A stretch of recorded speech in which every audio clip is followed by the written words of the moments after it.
तस्मै श्री गुरवे नमः।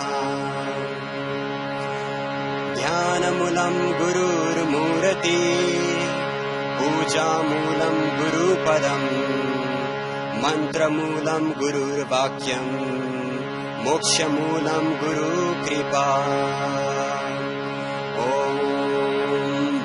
मङ्गलं भुजगमङ्गलं, देहमङ्गलं, आत्ममङ्गलं, मनोमङ्गलं, जीवमङ्गलं, सर्वमङ्गलं भवतु भवतु भवतु, सर्वमङ्गलं भवतु भवतु भवतु, सर्वमङ्गलं भवतु भवतु भवतु। ॐ शान्ति शान्ति शान्तिः। In case you haven't noticed, some of you won't know, but today is Gurupurnima. And that's always the full moon in July. And it is a day when, throughout South Asia, the Guru is honored, celebrated.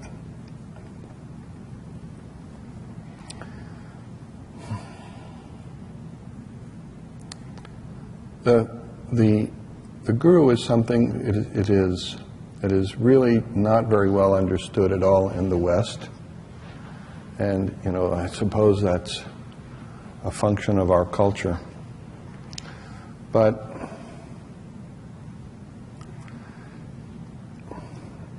in Hinduism, really, in India, not just in Hinduism, in Buddhism, in all of the spiritual traditions of South Asia, more important than any deity, more important than any god, is the Guru.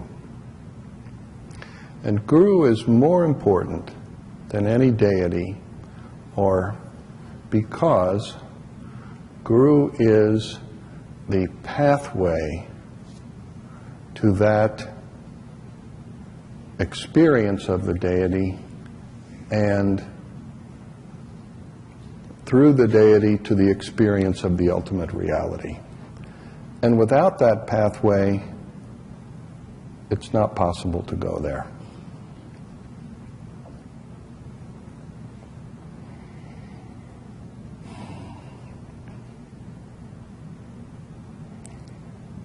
I think Jim asked me a couple of weeks ago a question about where does this all come together? I believe was the question. And I said then, and it holds true for me, that first of all, I'm deeply grateful and deeply committed and deeply devoted to my gurus. And I have been since the moment I met them, since I met Rudy. And I feel like, it's my personal experience that my life today is still an unfolding of the connection to my Guru that was awakened in me in the first moments that I met him.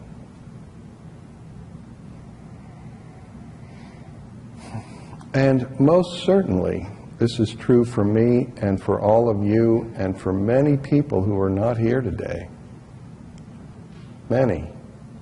That those people, and each of us, could not have the life we have today without the blessing of our Guru.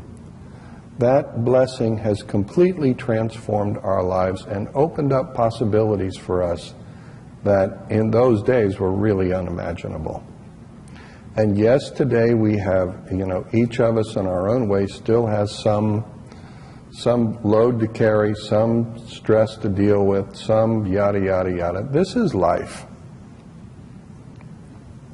But the quality of experience that is available to us, and the places that we have been and the things we have seen, the education we have received, it would have otherwise been impossible to have. And, for that alone, I am deeply grateful. thing about the Guru is not a social experience. It's not about like hanging out with the Guru. That's really not what connected is. It's not about, and I've told you before, while I did have the opportunity to spend time with Rudy and to work with him directly, I don't think I ever actually had a conversation with him. Rudy never told me what to do. He answered my questions if I asked him. He sometimes commented to me something if he felt I'd made a mistake. And God knows I did then and I still do.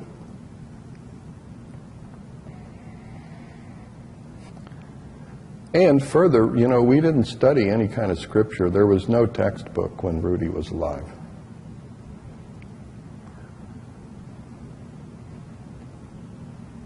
It was all about the connection, which is an energy connection, which, begins within us with the opening of our hearts, and it is with our breath and our awareness into that opening that we invite, that we draw the Guru into ourselves and allow that creative energy to begin to live in us, and literally, if we can call upon it to inform and teach us if we so desire.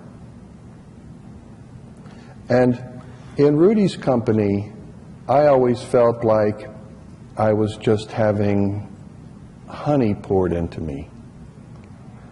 Sometimes it got kind of hot. Sometimes it was like extremely hot honey, but it was nonetheless, I had this experience. I felt as if, my heart and my soul were being deeply nourished, and that awakened in me, many profound and some visionary experiences.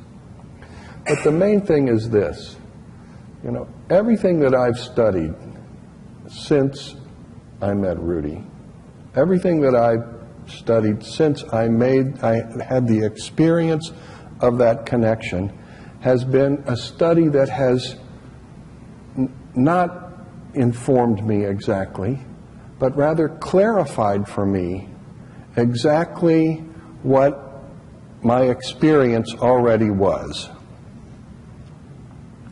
Reading all the Shaiva and the Tibetan scriptures has helped. It's given me a language, and in some cases drawn my attention to finer details of the experience that I have had.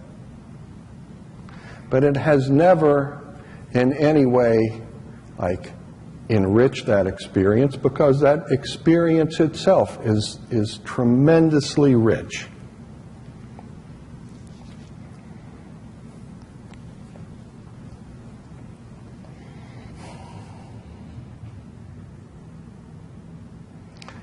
In my opinion, and this is in 40 years of teaching and in studying with numerous people and watching other people whom I studied next to over the decades, it is my personal and professional opinion that you cannot grow very far without a guru. And the secret of it is really hidden in a place that is not very, Americans are not into at all. And that is, the secret of it is in our commitment that manifests itself as devotion.